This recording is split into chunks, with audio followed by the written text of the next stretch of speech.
L'Hèrcules va viure una nit molt emotiva el dia que feia 100 anys en el partit de les llegendes. Al Rico Pérez es van retrobar jugadors dels últims 50 anys de la història del club i de la selecció espanyola.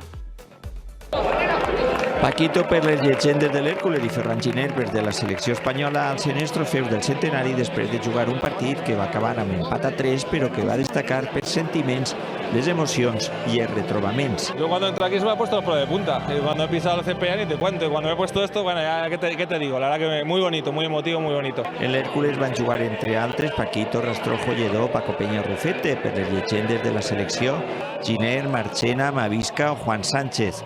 El soci número 1, Rafael García Ripoll, va fer la treta d'honor. La selecció es va avançar 0-3 amb gols de Mavisca i Juan Sánchez. Els herculans van retallar diferències abans del descans.